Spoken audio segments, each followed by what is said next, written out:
Allahu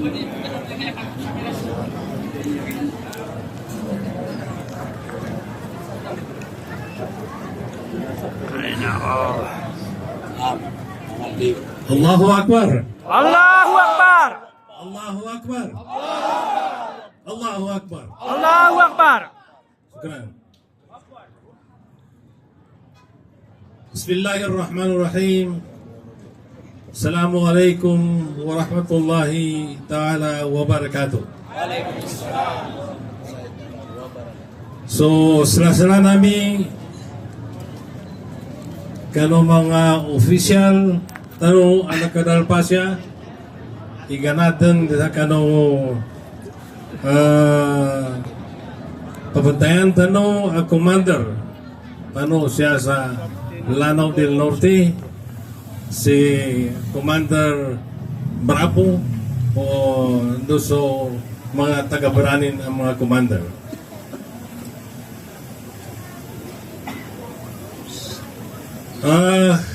Makasabot pero sa Maguindanao? Okay. Okay. Makasabot kami, Bol. I-mix na lang natin na Tagalog at saka Maguindanao para Tagalog na lang. Unang-una, I am very impressed. Nakita ko na napakarami ninyo na nagpunta dito. Hindi ko inaasahan na ganito karami ang makikita kong dadalo dito sa programa natin na Tabang. So, maraming salamat sa inyo sa pagdalo ninyo at saka hopefully ay itong ginagawa natin ay makatulong sa inyo. Itong programang ito, yung ambag, itong Tabang, is design ito para matulungan ang lahat ng mga bangsamoro. Kaya nga, hindi tayo limitado doon sa area lang ng barn. Kahit na yung outside sa area ng barn, tinutulungan natin, inshallah. Dahil ito ay hindi lang sa barn, kundi lahat ng bangsamoro ay tinutulungan. Yun ang ating programa na itong Tabang. This is a conceptualized na para maramdaman ng lahat yung gobyerno. Kasi hindi na kayo kailangan pumunta doon sa mga opisina. Nandito na ngayon yung mga opisina, sila ang lumalapit sa inyo. Sila ang nagbibigay ng serbisyo sa inyo. So, yan ang ating naging kasangkapan para maramdaman ninyo ang gobyerno. Ngayon, alam ninyo na itong narating natin ay bunga ng very long na struggle. Itong struggle natin ay hindi pa natatapos hanggang ngayon. Gaya ngayon na sinabi ni Commander Bravo, patuloy pa rin ang ating jihad. Patuloy pa rin ang ating struggle. So, alam niyo, kung babalikan natin, hindi natin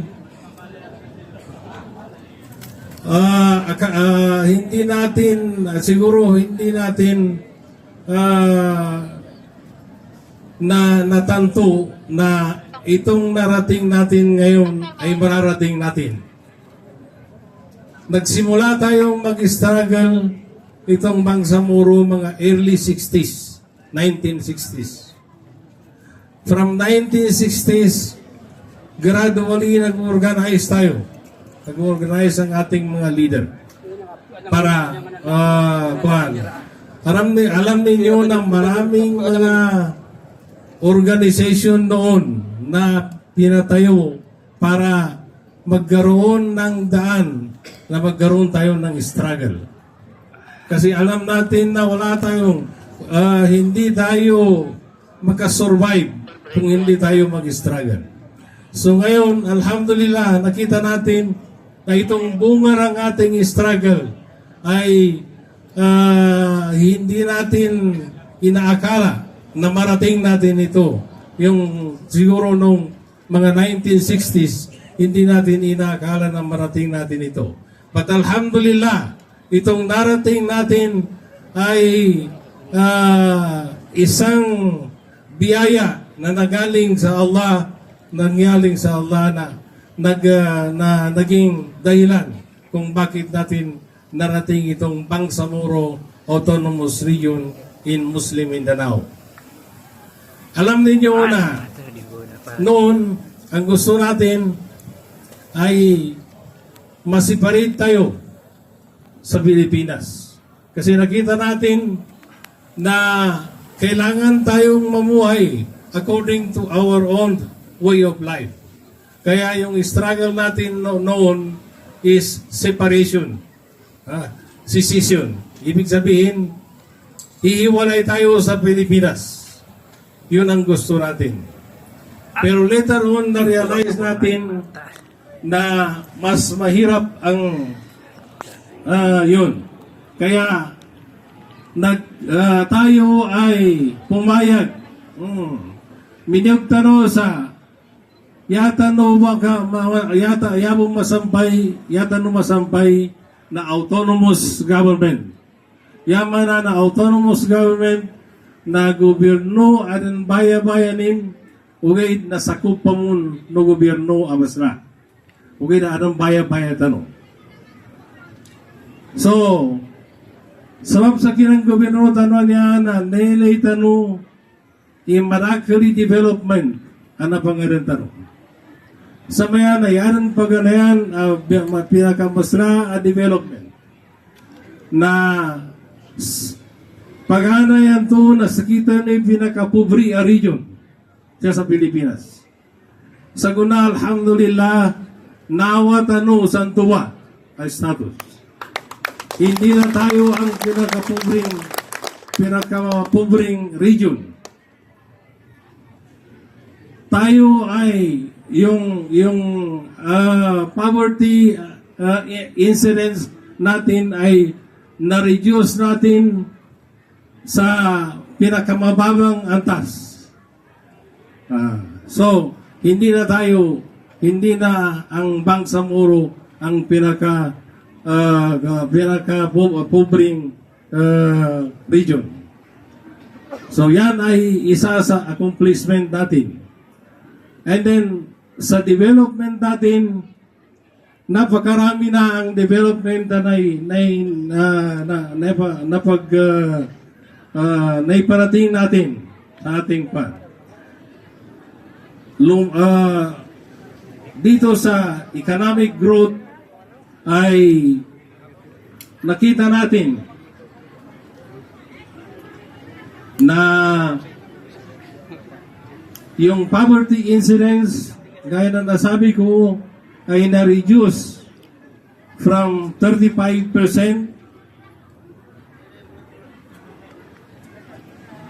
sa 2018 to 2023 ang poverty incident ay na-reduce sa 23.5% magmula sa 2018 na so according to an August 15, 2024 press release issued by the Philippine Statistics Authority. So, poverty incidence in 2018 to 2023 is reduced to very minimum na kwan. So, sa infrastructure, yung mga kalsada, mga kwan, alam natin na lahat ng barangay in the entire Bangsamoro area ay mayroong programa na naibigay. Lahat ng every barangay mayroong kalsada o mayroong mga programa na naibigay sa mga barangay. Okay. Sa social services. Social services ay isa sa pinaka tayo ang isa sa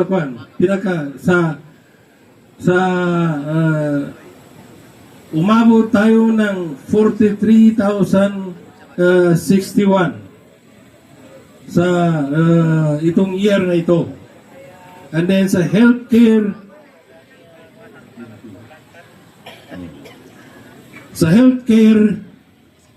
yung programa natin na ambag,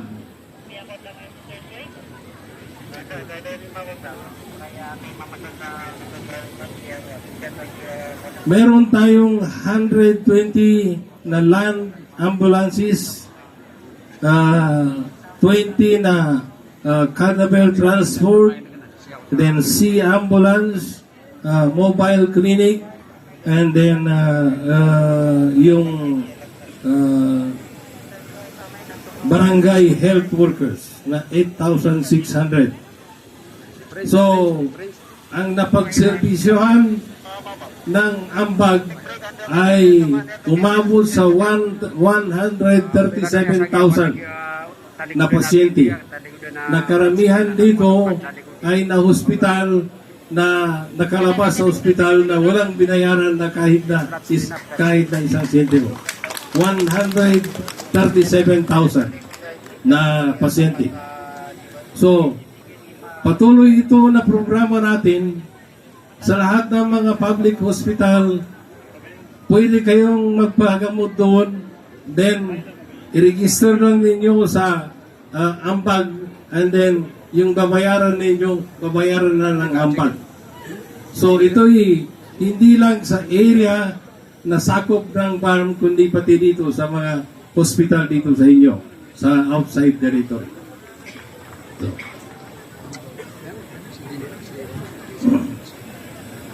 So,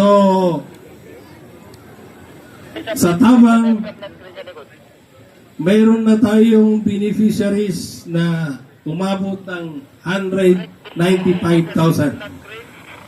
Itong Tabang ay itong pag-distribute ng mga ministries. So umabot tayo sa 195,000 beneficiaries. Sa Kabiyanan, itong housing unit,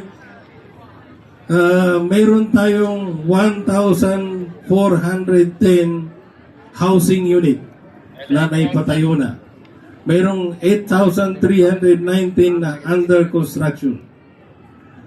Sa support to local moral governance, mayroon tayong small infrastructure, 5 small infrastructure, 174 nearing completion. Then, sa Marawi Rehabilitation Program, yung programa natin sa Marawi, mayroon na tayong natulungan na 29,884 IDPs na na-providean natin ito ng mga assistance. So, marami tayong sa education. Meron tayo ngayon na Bangsamoro administrative sa education legislative milestone. Natapos na natin yung lahat ng code. Yung administrative code, Bangsamoro Civil Service Code, Bangsamoro Education Code, Bangsamoro Electoral Code, at saka yung Bangsamoro Revenue Code is nasa ongoing pa rin, and then Indigenous Peoples Code. So lahat yung mga priority code ay natapos natin, alhamdulillah. Alhamdulillah. So ito yung mga natapos ng BARM. Ilan lang ito. Marami pa tayong kwan. Actually, pati kung napanood ninyo yung State of the Nation address ng Presidente, very binanggit niya kung gaano ang accomplishment ng BARM. Gaano kataas yung accomplishment ng BARM. Marami siyang binanggit na kwan. So, dahil dito,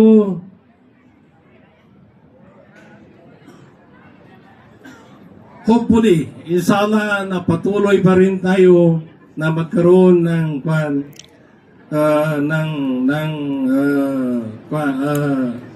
magkaroon pa rin itong mga programa. So, sa ilalim ng tabang, wala noong 2019, nakapagbigay tayo ng vital assistance sa 100 mga kooperatiba. Humigit kumulang 1 milyong individual na beneficiaries at 3,000 mga komunidad sa loob at labas ng Bangsamoro Autonomous Region. Nakapaloob dito ay mga humanitarian, social services, livelihood assistance, education, health ancillary services at marami pang iba. Alhamdulillah. Naniniwala ang Bangsamoro government na ang tabang ay isa sa mga paraan para mas mapalapit pa ang gobyerno sa ating mga kababayan sa loob at labas ng Bangsamoro Autonomous Region in Muslim Mindanao. So makakaasa kayo na patuloy itong ganitong mga aktibidad natin, inshallah. Hanggang sa nandyan ang BARM, patuloy ito na nandiyan tayo sa BARM, patuloy itong mga serbisyo na ganito. Hindi rin sa ating kalaman na ang municipality ng Munay at Lanao del Norte ay hindi sakop ng Bangsamoro Autonomous Region in Muslim Mindanao. Ngunit minabuti natin na magpaabot din ng tulong sa mga Bangsamorong nasa labas ng BARM, kabilang na ang bayan ng Munay. So, ito yung naging kuha natin. So, ito ay sa paniniwala na katuwang tayo ng national government upang mas mapaganda at mapaunlad pa ang buhay ng bawat Bangsamoro. Kaya minarapat kong personal na puntahan ang pagtitipon na ito upang samahan ang lahat ng ministries, offices and agencies ng BARM na maghatid ng serbisyo publiko sa inyong other projects in areas outside BARM, Office of Other Bangsamoro Communities under OCM, coordinate activities in areas outside BARM, Kapianan, landowners being awaited, allotted 300 units in Lanao del Norte, and from MHSD, BARM 50 units, the ongoing construction in municipality of Tangkal. So ito yung mga ongoing na programa natin dito sa inyo. Hindi lamang natin inilapit ang serbisyo publiko sa inyo, hatid din natin ang makabagong pamamaraan ng pamamahala na nag-ugat sa isang hangarin natin tungo sa isang progresibo at magandang kinabukas. Bahagi ito ng pagtatag ng pundasyon ng moral governance sa ating mga komunidad, Muslim man, Kristiyano, ulumat, lahat ay kasama. Kaya ibinapangako namin na palalakasin pa ang aming mga programa sa inyo, inshallah.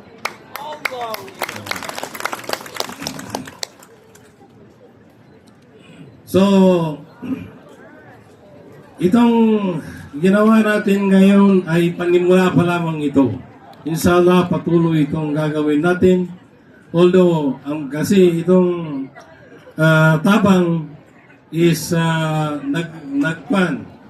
it is rotating sa mga areas ng BARM. So, pagka naservisyonan na natin yung ibang mga area, babalik din naman tayo dito sa inyo, sa Lanao del Norte, inshallah.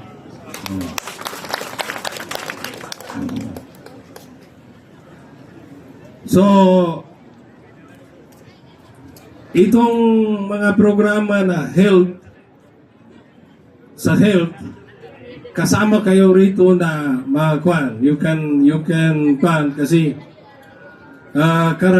lahat ng government hospitals ay partner natin sa ambag. So, pwede kayo kung ma-hospital kayo ay mag-coordinate kayo sa ambag para yung mga bayarin ninyo sa hospital na yun ay pwedeng bayaran na ng BARM, inshallah. So, alam natin ngayon na ang next challenge sa atin ay magkakaroon na ng election by 2025. Kasi wala nang transition period. Magkakaroon na ng election at si Presidente naman ay very clear sa kanyang pronouncement na tutulungan tayo para tayo pa rin ang hahawak sa regular government, inshallah. Sinabi niya, last na statement niya, sabi niya, walang galawan dyan sa BARM. At sa susunod na sa election, mag-strategize tayo para masiguro natin na kayo pa rin ang nandyan sa BARM, inshallah. So we are looking forward na ang administrasyon ngayon will really support us para mapanatili natin. Kasi kailangan pa rin natin ang continuity ng service. Alam nyo, kung sa pagkagusto lang na maging chief minister ay talagang sa amin personally, hindi na namin kailangan gusto na namin na pero alam natin na marami pa tayong hindi natapos. Kaya yun ang nag-udyok sa atin na ipagpatuloy pa rin natin ang ating serbisyo. So, depende yan sa inyo kasi nasa kamay na ninyo. Magkaroon ng election, nasa kamay na ninyo. Ang importante, ang mangyayari sa election, ang bubutuhan lang ay yung membro ng parliament. Yung MP, yun ang bubutuhan. Now, yung chief minister, ang buboto doon ay yung mga MP nanalo. So kaya ngayon ang proseso natin, meron tayong political party, yung United Bangsamoro Justice Party. So lahat ng gustong kumandidato ay doon mapapaloob sa kandidato ng United Bangsamoro Justice Party. Kung after election, magiging majority tayo, so ang UBJP, automatic na yun ang mag-appoint ng chief minister, mag-appoint ng speaker, mag-appoint ng lahat ng mga opisyalis ng parliament. So we're hoping na 2025 ay maging majority, manalo ng majority ang UBJP para tayo rin ang mag-dictate kung sino ang mamumuno sa atin. So, yan ang ating pangarap sa ngayon. So, alam kong kayo ay hindi makakaboto yung kasi hindi kayo kwan. But pwede ninyong ma-influence yung mga kasamahan natin na inside the territory nabutuhan nila ang UBGP. Kasi ito lamang ang paraan para may magpatuloy natin ang ating struggle, ang ating jihad, kung mananalo ang UBGP. Kung hindi mananalo ang UBGP at ibang partido ang mananalo, hindi natin alam kung ano yung saan ang patutungo yung mga ibang partido. So, ito lang ang ma-assure natin na i-continue ang struggle kung ang UBGP ang magiging mamumuno pa rin sa next na regular election ng Bangsamoro. So, handa ba kayong tumulong sa UBGP? Handa na! So, inshallah, mananalo ang UBGP. Inshallah. So, maraming salamat sa inyo. We will pray to Allah na kung ano yung makabuti sa atin, yun pa rin ang pan, yun ang mangyayari. Alam nyo, ang recognition sa atin ng international community ay very high. Kaya hindi pa kami ngayon nakauwi, galing kami ng Japan. Kasi merong programang inihanda ang Japan para sa pag-celebrate sa 10th anniversary ng CAP. Then, pagdating namin dito, nakatanggap kami ng invitation din sa OIC. Kasi meron naman silang kwan sa 27 to 28 ng nitong buwan na ito na meron silang conference doon sa yung isang bansa sa Africa, Comoros yata.